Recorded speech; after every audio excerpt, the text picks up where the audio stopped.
Hello friends, எல்லாம் எப்படி இருக்கீங்க? இன்றைக்கி நம்ம சேனலில் என்ன பார்க்க போகிறோன்னா முருங்கைப்பூ முட்டை பொரியல். அது எப்படி செய்யலான்னு பார்க்கலாம் வாங்க. ஃபஸ்ட்டு முருங்கைப்பூவை வந்துட்டு நல்லா நான் வாஷ் பண்ணி எடுத்துக்கிட்டேன். இந்த மாதிரி ஒன்று ஒன்றா எடுத்துக்கோங்க. காம்பெல்லாம் எடுத்துகிட்டு இந்த மாதிரி பிரித்து எடுத்துக்கலாம். இதை நல்லா வாஷ் பண்ணி எடுத்துக்கோங்க. அதுக்கப்புறம் அதுக்கு 2 முட்டை எடுத்துக்கோங்க. முருங்கைப்பூவில் நிறைய சத்து இருக்குது ஃப்ரெண்ட்ஸ். அதனால் எப்போ கிடைக்குதோ அப்பப்போ செஞ்சு சாப்பிடுங்க. கண்டிப்பாக ரொம்ப உடம்புக்கு ரொம்ப நல்லது. ஸோ கண்டிப்பாக செஞ்சு சாப்பிடுங்க. 2 முட்டை, அப்புறம் ஆனியன் எடுத்திருக்கேன், இஞ்சி பூண்டு பேஸ்ட், அவ்வளோதான். இது எல்லாத்தையும் சேர்ந்து இப்போ செஞ்சிடலாம். ஆயில் ஆட் பண்ணிக்கோங்க. ஆயில் நல்லா ஹீட் ஆகட்டும். கடுகும் உளுத்தம்பருப்பும் சேர்த்துக்கலாம். கடுகு பொரிஞ்சதும் உளுத்தம்பருப்பு சேர்த்துக்கோங்க. இப்போ கருவேப்பிலை சேர்த்துக்கலாம். கருவேப்பிலை நல்லா பொரிஞ்சதும் அதில் ஆனியன் சேர்த்து வதக்கிக்கலாம். கருவேப்பிலை நல்லா வதக்கிட்டேன் ஃப்ரெண்ட்ஸ். இப்போ நான் ஆனியன் சேர்த்துக்கிறேன். ஆனியன் சேர்த்துட்டு நல்லா வதக்கிக்கோங்க.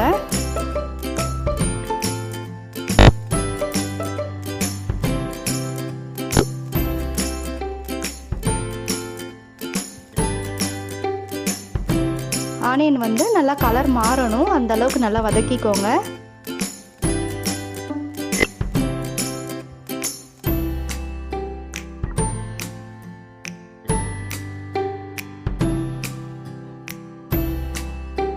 பாருங்க, ஆனியன் நல்லா கலர் மாறிடுச்சு. இப்போ நம்ம இஞ்சி பூண்டு பேஸ்ட் 1 ஸ்பூன் ஆட் பண்ணிக்கலாம். இங்கே எவ்வளோ வேணுமோ அந்த அளவுக்கு ஆட் பண்ணிக்கோங்க. ஜஸ்ட் நான் கொஞ்சமாக செஞ்சு காட்டுறேன். இஞ்சி பூண்டு பேஸ்ட் நல்லா வதங்கணும். இதில் நம்ம சாப் பண்ணி வச்ச முருங்கைப்பூவை ஆட் பண்ண போகிறோம். நல்லா சின்னதாக கட் பண்ணி எடுத்துக்கோங்க. அந்த முருங்கைப்பூவை ஆட் பண்ணிக்கலாம்.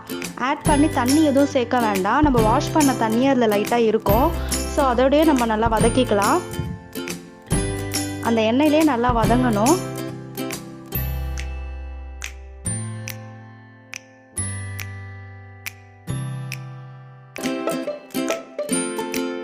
பூவும் ஆனியன் இஞ்சி பூண்டு பேஸ்ட் எல்லாம் நல்லா வதங்கிறதுக்காக நான் மஞ்சள் சேர்த்துக்கிறேன். மஞ்சள் எந்த அளவுக்கு வேணுமோ அந்த அளவுக்கு சேர்த்துக்கோங்க. நான் முட்டைக்கும் சேர்த்து இப்பயே சேர்த்துடுறேன். நல்லா வதக்கிக்கோங்க. மஞ்சள் சேர்த்ததும் நல்லா ஸ்பீடாக வதங்கிடும். இப்போ இதில் உப்பு சேர்த்துக்கலாம். தேவையான அளவுக்கு உப்பு சேர்த்துக்கோங்க. நல்லா வதக்கிக்கோங்க. முட்டைக்கும் சேர்த்து தான் நான் உப்பு சேர்த்துருக்கேன். நல்லா வதங்கந்தும் இப்போ நம்ம இதில் 1 ஸ்பூன் அளவுக்கு மிளகுத்தூள் சேர்க்க போகிறோம்.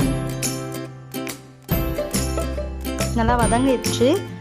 இப்போ நான் 1 ஸ்பூன் அளவுக்கு மிளகுத்தூள் சேர்த்துக்கிறேன். மிளகுத்தூள் தான் இதில் காரமாக நான் ஆட் பண்ணியிருக்கேன். வேறு எந்த காரமும் நான் சேர்க்கலை. ஸோ மிளகுத்தூளை வச்சு நல்லா வதக்கிக்கலாம். முட்டைக்கும் சேர்த்து தான் நான் ஆட் பண்ணியிருக்கேன். எல்லாமே முட்டைக்கும் சேர்த்து தான் ஃப்ரெண்ட்ஸ் ஆட் பண்ணியிருக்கேன். தனியாக நீங்கள் ஆட் பண்ண வேண்டாம். ஸோ நல்லா வதங்கிருச்சு பாருங்கள். எல்லாமே நல்லா வதங்கி வந்திருக்கு. இந்த மாதிரி சின்னதாக ஆகிடும். இந்த அளவுக்கு நல்லா கிடைக்கும். இப்போ நம்ம முட்டையை சேர்க்க போகிறோம். 2 முட்டையும் அட் அ டைம் சேர்த்துட்டு சிம்மில் வச்சுக்கோங்க. சிம்மில் வச்சுட்டு 2 முட்டையும் அட் அ டைம் சேர்த்துக்கலாம்.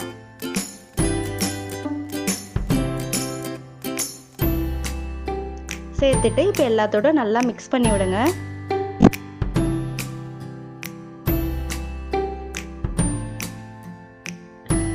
நல்லா மிக்ஸ் பண்ணி விட்டுட்டு பொரியல் மாதிரி வர அளவுக்கு நல்லா மிக்ஸ் பண்ணி வச்சுக்கோங்க.